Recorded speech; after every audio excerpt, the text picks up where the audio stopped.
Hey guys, Pitmaster here.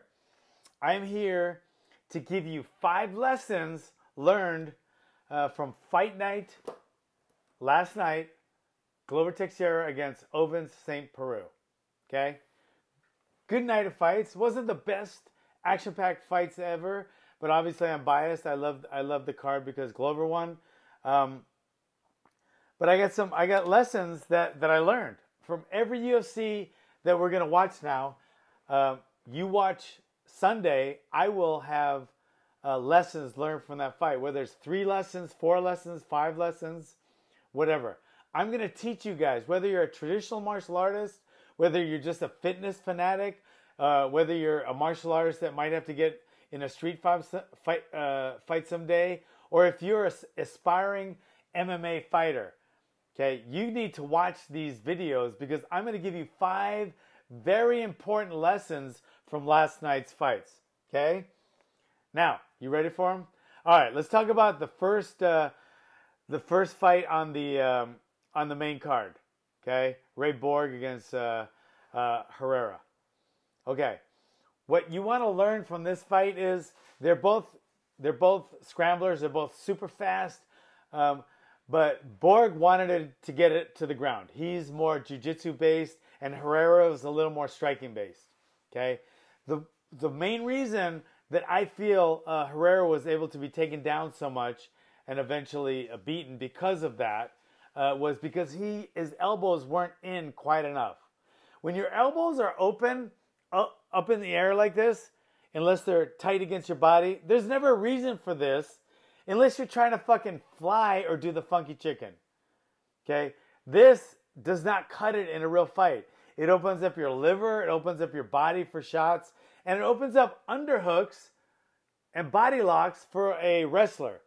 So keeping your elbows in tight is a very, very, very important aspect in MMA, as well as any combat sport or in the street. There's never a reason to fight like this. Yo, what's up? I mean, they're just not. Okay? You want your elbows in tight. Okay? And Herrera's, as good as he was, and he was great on the bottom, scrambling, getting out of submission attempts, etc. But he wouldn't have gotten taken down so much if his elbows were in just a little bit more. Yeah, you got to change your levels. There are other things too. But that's the lesson I got from that. Okay? Elbows in tight. That's lesson number 1. Okay? Now, let's go with lesson number 2. Lesson number 2 is Jared Rosholt against Timothy Johnson. My lesson I learned from that fight, my takeaway from that fight was Timothy was bigger and stronger, a better striker. Jared was more the grappler. He wanted to get inside. He wanted to subdue the punches of Timothy and try to get the fight to the ground. Either way, he wanted to smother Timothy. Timothy was taller and a much longer reach and wanted to keep the fight at a distance. He could have knocked out Jared, or at least beaten him from a distance. So if he let Jared in, okay, that would have been Jared's benefit. But guess what? Timothy, after his punches, he ran in and gave Jared an opportunity to clinch him. He followed his punches in and made himself available to the clinching and some of the takedowns. Okay. He also didn't keep his elbows in, but that's lesson number 1.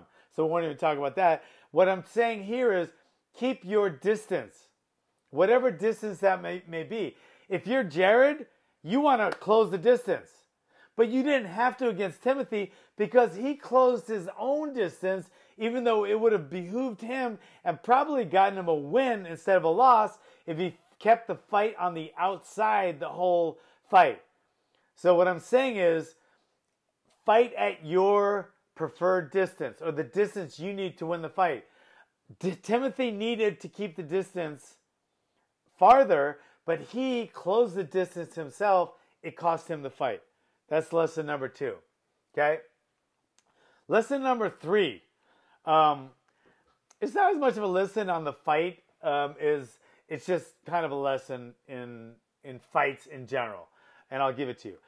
Derek Brunson against Sam Alvey. Two punchers. Whoever got off first was going to win that fight. Everyone knew that. Derek got off first, hurt Sam, dropped him, and followed him down. The referee pulled off Derek, and Sam Alvey started to get up, but his equilibrium was off. You could tell by his body language and his movement that his equilibrium was off. Okay? So the referee stopped the fight.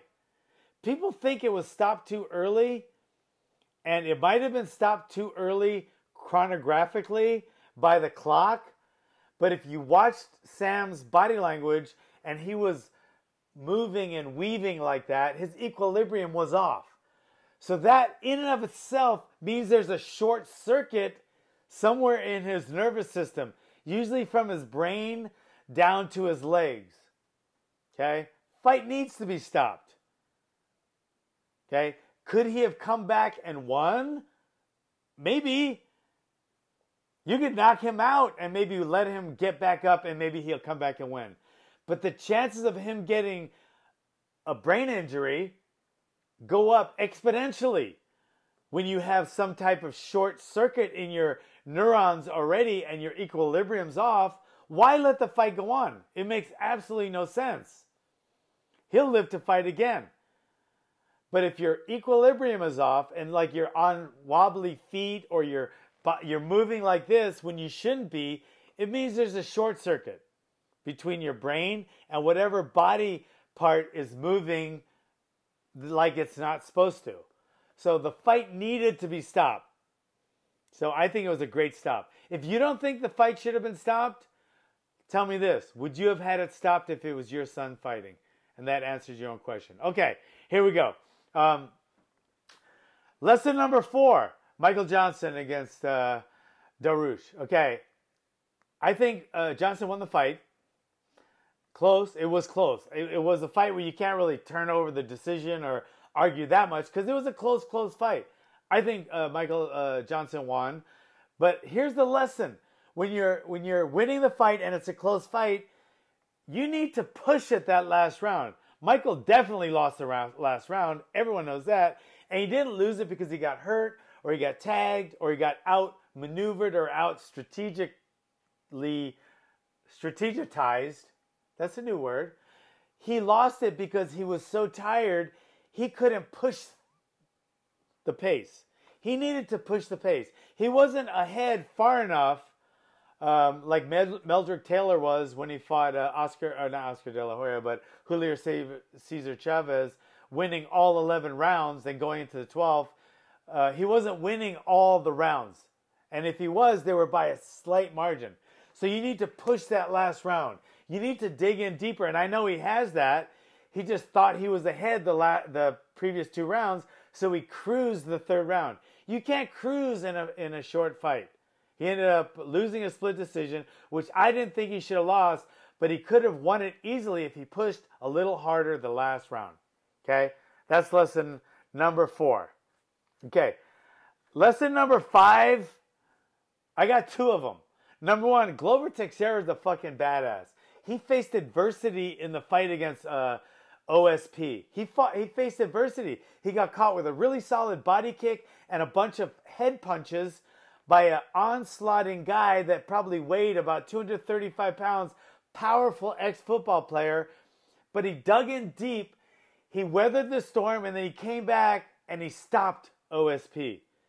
Okay? So that right there, that lesson right there tells you that digging in deep and coming back from adversity is what you have to do a lot of times in life.